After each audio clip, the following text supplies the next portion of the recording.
Cheers, everybody. Welcome back. Bourbon on a budget in the budget bourbon cave. Now, you may be thinking to yourself, not a lot of these are budget bottles, but today, that's exactly what I want to talk about are budget options. And why? Because we had a listener send us a comment and was convinced that if he spent more money, then he would just get better whiskey.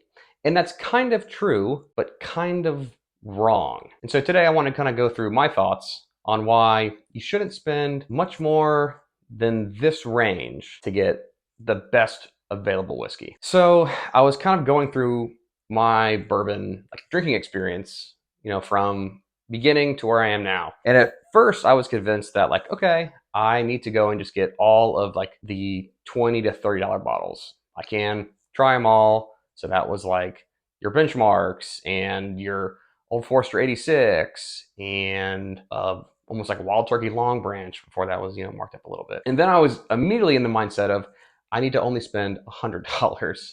But the truth is $60 to $80 range is the absolute pinnacle of the bell curve of law of diminishing returns when buying whiskey. I think between 60 and 80 bucks, you have the best opportunity to get the best whiskey available and around. And number one is primarily because of availability. Everyone wants to grab the Pappies, the Parker's Heritage, the super rare releases that come out every year. But the problem is you're just not going to be able to find those. Buying something that's a little more available, for example, Old Forester 1920, which is 65 bucks, or how about some Wild Turkey Rare Breed Rye, which was at my Costco for $49 and is just still sitting there.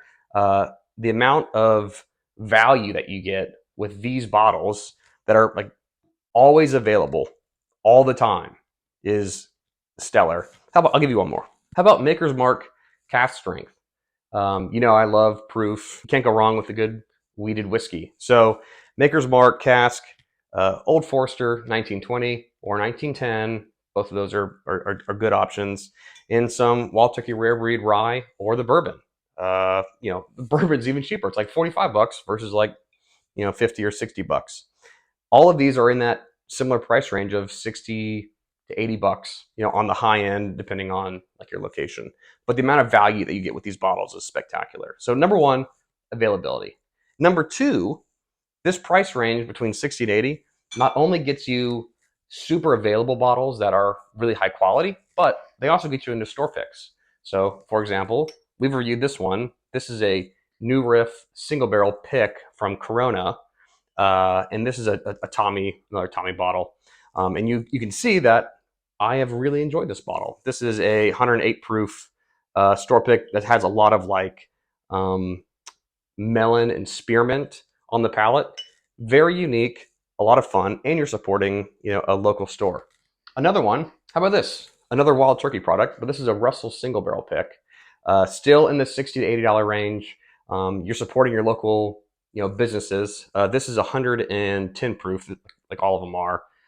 And this is also around 10 years old. So you're getting a 10-year-old whiskey or bourbon from a local guy that you're gonna, like I said, supporting. Or how about this one? A little special shout out.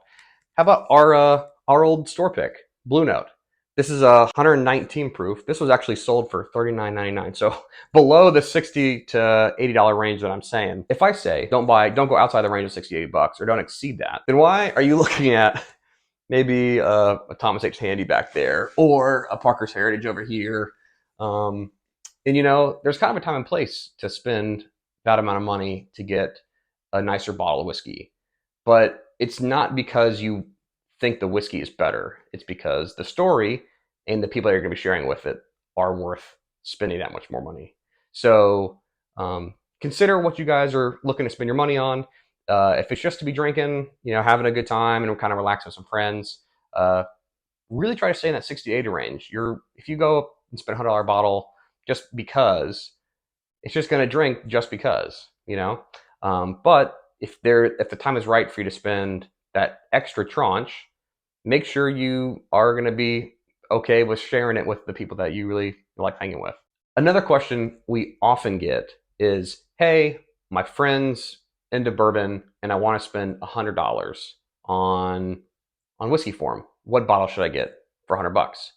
And so, in the same theory that we've discussed today, we always tell them, go and spend $100 and get them 2 of these bottles, right? Spend $50 on a rare breed rye and another $50 on a store pick, because again, the bang for the buck is going to be fantastic. But a lot of times people don't listen to us. And so here are some recommendations on some bottles that I think are at the $100 range that are worth gifting, but only if you tie my hands, because you should just listen to me and get the 2 $50 bottles. Anyway, number 1, I like, and I think the vast majority of people are going to really enjoy, a barrel seagrass. It's a rye that's triple finished in 3 different barrels. It's going to be very sweet, apricot, brandy finish whiskey. No one I've given it to or let someone try has been adverse to that. Number 2, I have said that I like cask strength wheated whiskeys, which is why I'm a big Maker's guy. But did you know that Horse Soldier barrel strength is also a wheated whiskey, and it's fantastic. Now, it's probably in the more 100, 120 range, but it's barreled in St. Pete, and so it's kind of like local to us in my head. So I like that as well. So again, if you're going to make me answer you at $100 bottles, even though I say don't do that, then those are the 2 that I recommend for fun, for funsies, and for gifts. That's a thought on one of the questions that one of our listeners had kind of asked us. So what do you guys think about my list and my opinions on the $60 to $80 range? I think I'm right, but you may think that I'm wrong. So leave some comments down below. What are some bottles that you'd recommend that are in the $60 to $80 range, and some of the ones that are outside of that? Follow us on all social medias, Instagram, Twitter, YouTube, podcast, whatever you guys need to do. Leave us some comments, and we'll see you next time. Cheers.